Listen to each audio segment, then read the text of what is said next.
దాదాపు చాలా మంది సెలబ్రిటీస్కి అయితే ఈ నోటిఫికేషన్ యాపిల్ ఎప్పుడో నోటిఫై చేసింది. ఎందుకంటే వీళ్ళంతా కూడా విఐపీస్ కాబట్టి వీళ్ళ ఫోన్స్ని ఎప్పుడెప్పుడు ట్యాప్ చేద్దామా, హ్యాక్ చేద్దామా అని చాలా మంది చూస్తుంటారు. న్యూస్లో కూడా చాలా న్యూసే వచ్చింది, మనకు ఫోన్ ట్యాపింగ్ అయిందని, స్పైవేర్ అటాక్ అయిందని చాలా న్యూస్లో కూడా మనం చూసాం కదా.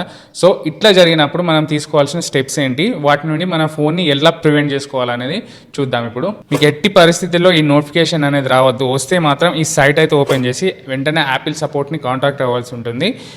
దెన్ అప్పుడు ఇంకా ఫ్యూ స్టెప్స్ ఏంటంటే మనం చేయాల్సినవి, మన ఓఎస్ని లేటెస్ట్ వర్షన్కి అప్డేట్ చేయడం కానీ, ఇంకా అన్నోన్ లింక్స్ని క్లిక్ చేయకపోవడం కానీ కూడా బెటర్ అనమాట. ఇదంతా కాదు, ఒక బెస్ట్ వే ఏదైనా ఉందా అంటే ఉంది. సెట్టింగ్స్లోనే మనకు ఐఫోన్లో లాక్డౌన్ మోడ్ అని ఉంటుంది. అది కనుక ఎనేబుల్ చేసిరంటే కథం, ఇంకా ఎట్లాంటి నెట్వర్క్ తోటి మీ ఫోన్ అనేది కనెక్ట్ అయ్యి ఉండదు కాబట్టి సో హ్యాక్ అయ్యే ఛాన్సే లేదనమాట. So share this important information to everyone and follow for more. అలాగే మన రీసెంట్గా స్టార్ట్ చేసిన మెగామార్ట్ అనే టెలిగ్రామ్ ఛానల్లో లో బడ్జెట్ డీల్స్ అన్నీ కూడా రన్ అవుతున్నాయి, ఆఫర్స్. సో వెంటనే ఆర్డర్ చేయండి, లింక్ వచ్చేసి బయోలో ఉంటుంది.